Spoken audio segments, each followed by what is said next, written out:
It's alive! It's alive! It's alive! It's alive!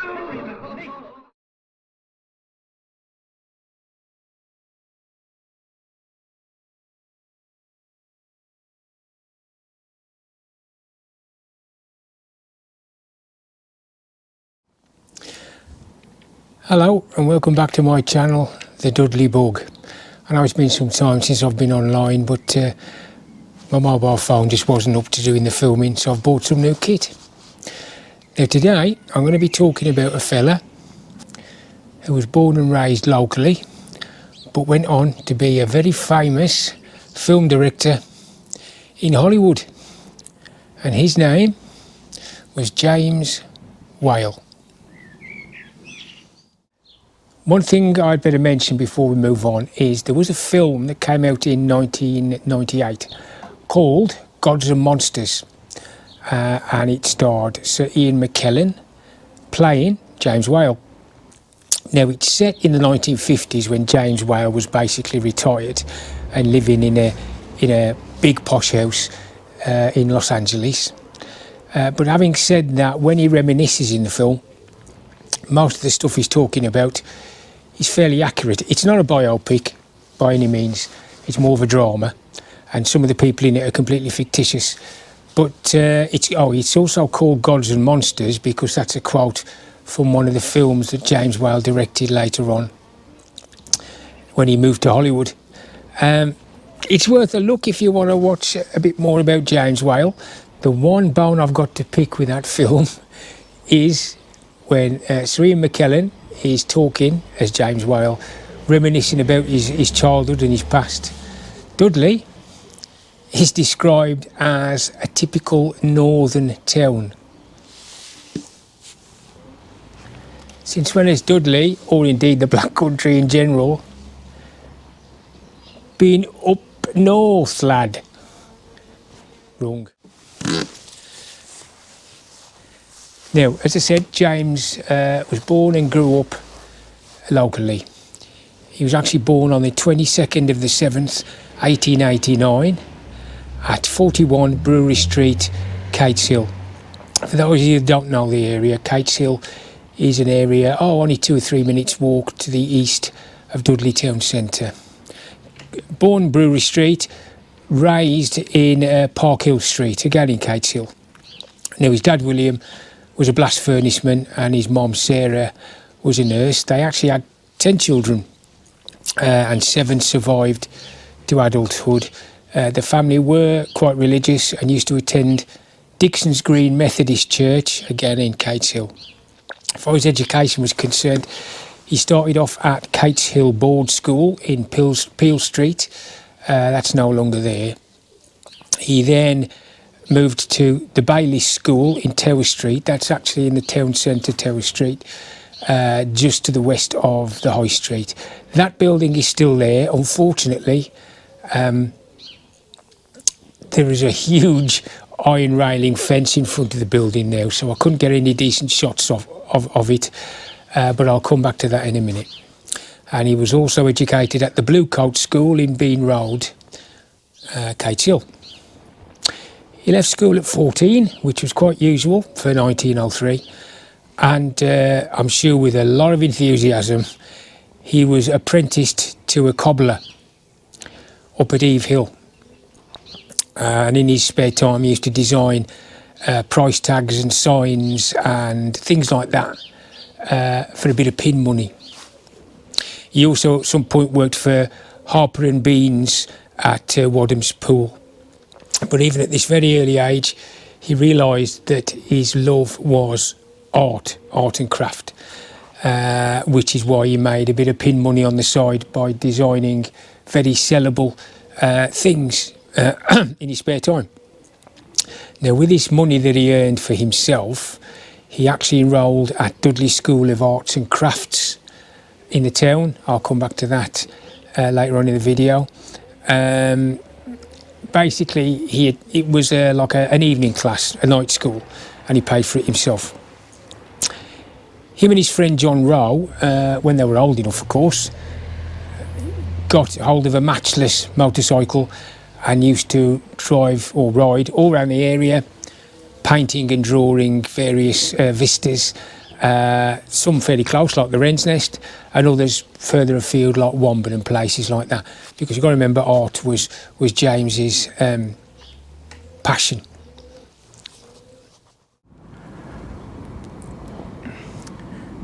Okay, here I am outside what used to be Dudley Art Gallery. It's actually closed now. It doubled as an art gallery and Dudley Museum in its day. It actually closed in 2016 and was built in 1883. Now the reason I'm showing you this, because you might be wondering, is when James was doing his evening classes, art, which he financed himself, this is where he would have come. So that was James in his early life, his early education, learning to be a cobbler, doing art in his free time.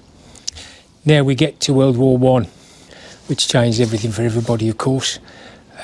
He actually joined the Inns of Court Officer Training School in October 1915. So the fact that he got accepted as officer training must have meant there was already something about him. He had been described as being quite quiet and reserved, but not aloof. But he'd obviously got some kind of leadership skill. Otherwise, someone from his working class background would never have been recommended for officer training. He was eventually commissioned as a second lieutenant in July 1916 into the Worcestershire Regiment. That's my dad's old regiment.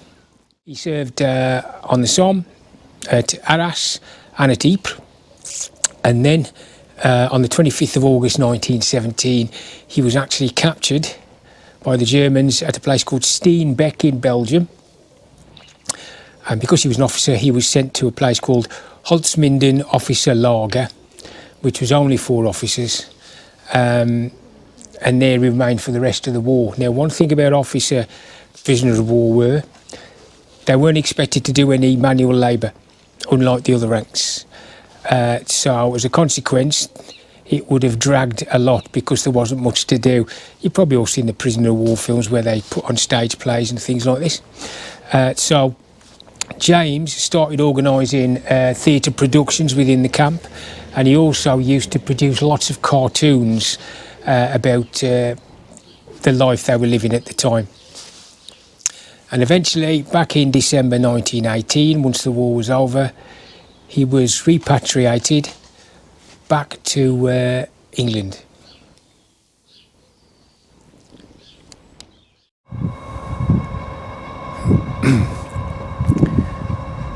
Okay, I'm now about a mile outside Dudley Town Centre, and in the distance you'll see a Showcase cinema and various fast food outlets, Pizza Hut, Nando's, stuff like that.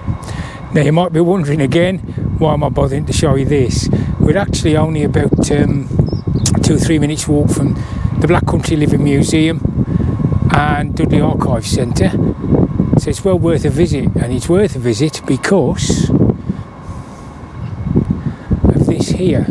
This is, and this was financed by Showcase Cinemas, this is a monument to James Whale. As you can see, it's a reel of film. We'll get some close-ups of it later. After the war, James started drawing cartoons for various newspapers to make a living. And then in 1919, he joined Birmingham Repertory Theatre. Originally he's an actor, but then he moved on to set design because of his artistic background, and then as assistant director, who's actually tutored by a fellow called Nigel Playfair.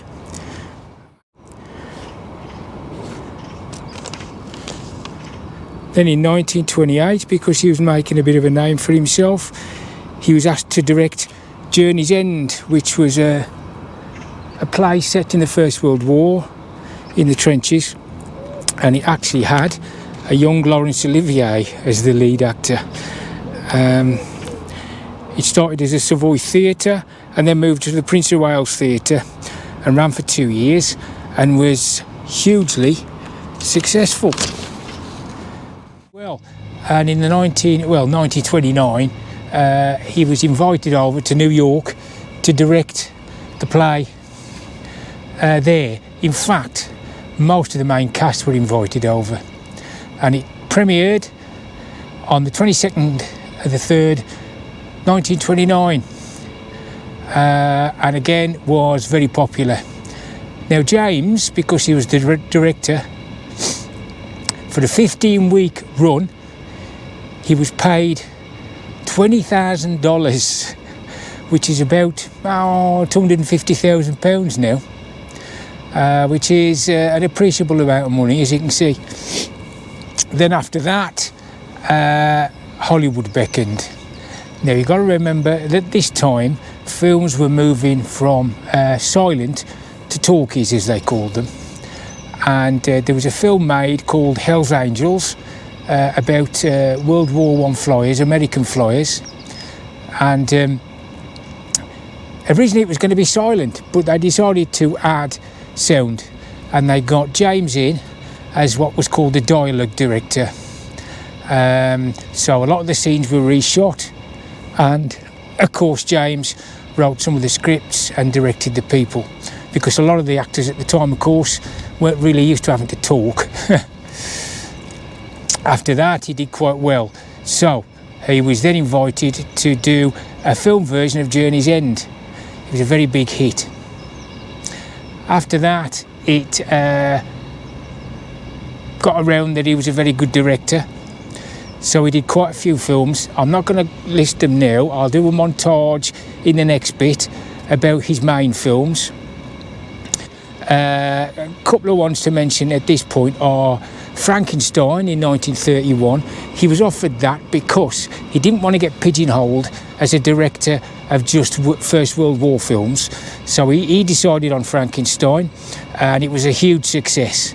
So then he started doing a lot of kind of horror type films, The Old Dark House, and then in 1935 he directed what a lot of the critics would say was his finest film, The Bride of Frankenstein, which, considering it was a sequel, did very, very well. He then changed style again, and in 1936, for instance, he did a musical called Showboat. Some of you might have seen it, or possibly a remake of it.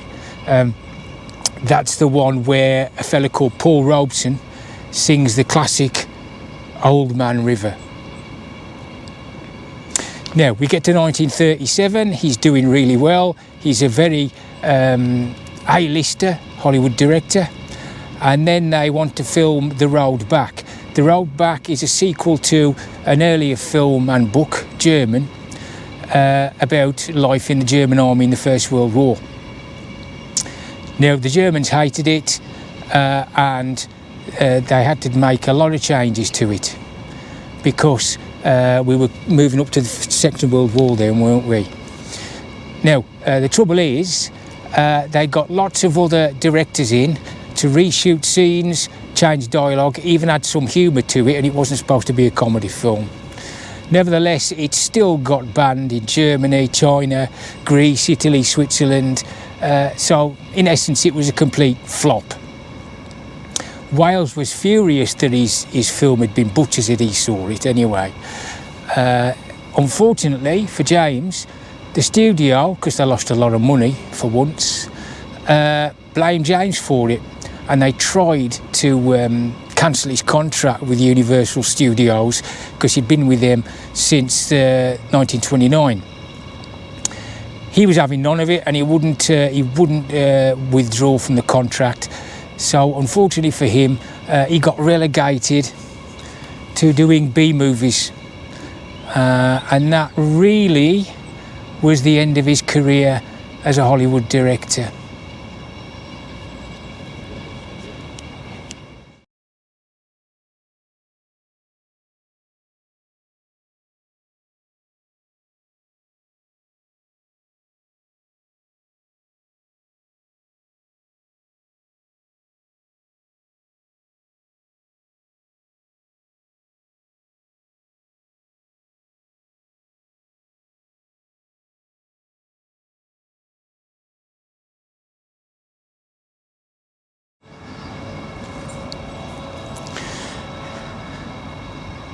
So basically, by the 1940s, James Whale had, in essence, retired. He still used to do a few small-scale theatrical productions and films, things like that during the war, but he was no longer an A-lister, as I said. 1952, he bought a property, a place called South Amalfi Drive in Pacific Palisades, which is west of Los Angeles, because he'd done quite well financially. He'd also made some very good investments business-wise. Then in 1956, he had a mild stroke, followed by a larger stroke, so he was hospitalised. And he also had to endure ECT, electroconvulsive therapy. Now, after he was released from hospital, his condition had deteriorated, not so much physically, but mentally. He was having problems with his memory and with his cognitive skills. And then on May the 29th, 1957, he was found drowned in his pool at his South Amalfi Drive home. It was ruled accidental. He was cremated and his ashes were interred at Forest Lawn Memorial Park in Glendale, California. And at the time, his estate was valued at $500,000.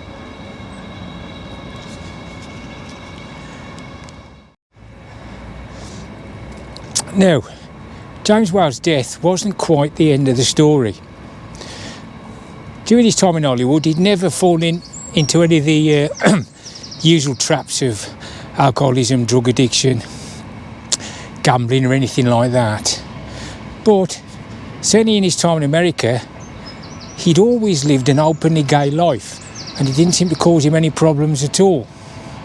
In fact, he did have a long-term partner called David Lewis, who was a film producer, and they were actually together for 23 years. There was a bit of a contretemps, and David had moved out of Amalfi Drive.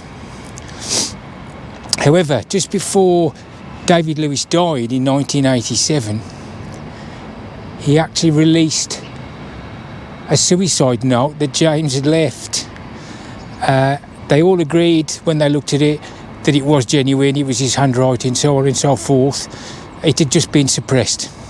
And in it, as I said, James states that he intends to kill himself because basic life had become unbearable. He was in a lot of pain, and this quality of life had just gone downhill. The letter was actually entitled To All I Love, and in it he did say, amongst other things, that he didn't want any of his family at the funeral, which is surprising, at the cremation. And that is the story of James Whale, a local lad born and bred in the Black Country, who went on to be a very successful stage director both sides of the pond, and also an A-lister Hollywood film director. He directed 31 films altogether. That's the end of it. Hope you found it interesting, maybe enjoyable, and look forward to some other videos coming out fairly soon. And as I've said, they're all going to be of a kind of historical and local flavour. So with that all being said, you know what I'm going to say now, don't you? Keep out the Oss Road.